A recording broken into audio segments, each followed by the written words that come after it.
Have you ever really stopped to think about how we choose a partner? I mean, is it just some random spark of chemistry, or is there a hidden science at play? Well, it turns out the whole process of picking the one is way more complex and honestly, way more fascinating than you might think. So, to really get our heads around the science of it all, we're going to take a little crash course. And our guide for this, it's the actual syllabus for university class from Machakos University in Kenya. So, we're basically going to audit the class, you and I, to see exactly what academics are teaching about how to build a bond that actually lasts. All right, so here's our syllabus for this explainer. We're going to kick things off with a basic definition, then we'll look at how we go from just liking someone to loving them. After that, we'll dive into the big theories of attraction, explore the real-world conflicts that pop up, and wrap it all up with how couples can get ready to say I do. Let's jump in.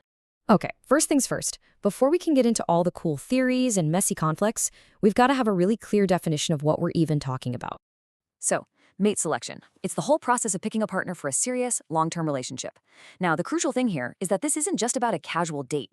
It's actually a key evolutionary process. I mean, it's how species, and yeah, that includes us, make sure the most desirable traits get passed on for survival. That choice you make, it has echoes that go back thousands and thousands of generations. Pretty wild, right? So, how does that whole process actually get started?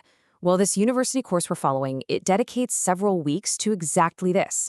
Let's take a look at how a relationship really builds from the ground up. Notice the structure here. It's pretty interesting. The course doesn't just jump into attraction. It starts with you, with understanding your own identity first. It's only after that foundation is laid that it moves on to liking, loving, and the whole life cycle of a relationship. It's a process that builds from the inside out. Okay, so the syllabus gives us the bird's eye view, but what does that journey actually look like on the ground, day to day? How do we get from a simple first impression to feeling like we absolutely can't live without someone? Well, researchers have kind of broken this whole journey down into 5 key stages. It all kicks off with that initial spark, attraction. From there, you build rapport, that feeling of ease and just getting each other. That then opens the door for self-disclosure, which is where you start sharing more personal stuff and building real intimacy. And that intimacy leads to mutual dependency as your lives start to really weave together. The final stage is need fulfillment, where the relationship meets those deep-seated needs we all have for connection. All right, this brings us to week 7 of our course, and this is where things get really interesting. This is the heart of the whole academic debate. We know the stages, sure, but what's the engine driving our choices in the first place? Why him? Why her? This is the classic nature versus nurture question, but applied to love. Are our preferences hardwired into our DNA from our evolutionary past? Or are they totally shaped by the culture, the gender roles, and the social structures we live in today? And here are the 2 major schools of thought. On one hand, you have the evolutionary perspective. It basically argues that our brains are still running on some pretty ancient software. Our attractions are guided by psychological traits that helped our ancestors survive and reproduce. But on the other hand, the social structural perspective says, whoa, not so fast.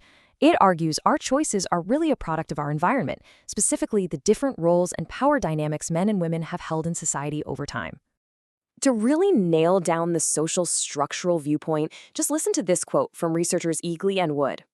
A society's division of labor between the sexes is the engine of sex-differentiated behavior. In other words, the jobs and roles society assigns to men and women are what actually shape our preferences. Now, the evolutionary side has a really powerful counterargument called the parental investment model. It's pretty straightforward. It suggests that because women make a huge biological investment in a child, we're talking pregnancy, birth, they evolved to seek partners who could provide stability and resources. Men, on the other hand, with a lower direct biological investment, evolved to prioritize signs of health and fertility. This theory argues that our modern desires are just echoes of these ancient survival strategies. So, we've got these huge, sweeping theories. But what happens when they smash into the messy reality of modern life? Well, weeks 8 through 11 of the syllabus dive right into the conflicts and practical factors that shape our choices today. You can see how the course progresses. It goes from general conflict to how gender impacts behavior, and then it gets super specific, comparing marital choice in Kenya versus the West. And, crucially, it also tackles modern trends like cohabitation, which just goes to show that the rulebook for relationships is always being rewritten. And look, these aren't just abstract ideas. These challenges you see here, they were taken directly from an actual exam paper for the Machakos University course. It asks students to analyze the real-world difficulties faced by couples from different backgrounds, in same-sex relationships, with big age gaps, or living far apart. These are the modern hurdles on the way to happily ever after. So, all of this leads us to the final and maybe most important part of our course. It's the practical application of everything we've just learned. I mean, it's the big question, isn't it? Knowing all the theories of attraction and all the potential conflicts is one thing, but what can you actually do about it? How do you build a strong foundation that can handle all the pressures life is going to throw at you? Well, the answer, according to our syllabus, is premarital counseling. Think of it as being proactive, getting therapy before the major problems start.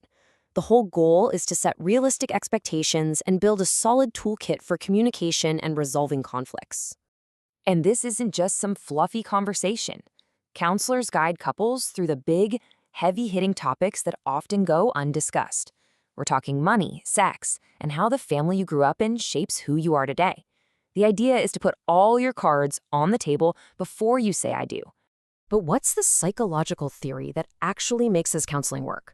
Well, it's this incredibly powerful framework called the Vulnerability Stress Adaptation Model, or VSA for short. The VSA model is actually beautifully simple. It says every relationship has three parts. First, you've got vulnerabilities. That's all the personal baggage and histories you both bring to the table. Second, there's stress, the external curveballs life throws at you, like losing a job. And third, and this is the most important one, is adaptation. This is how you communicate and solve problems together to handle all that stress. Premarital counseling is all about strengthening that adaptation. It's like building up your relationship's immune system. And that really brings our little crash course full circle, doesn't it?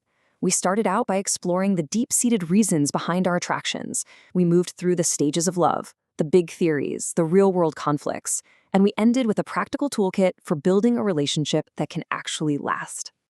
In the end, a course like this gives us a map to the incredibly complex world of relationships. It explains all these forces, both biological and social, that guide our hearts. But maybe the most profound question it leaves us with is a personal one. When you reflect on your own choices, what do they reveal about your values, your history, and your deepest hopes for the future?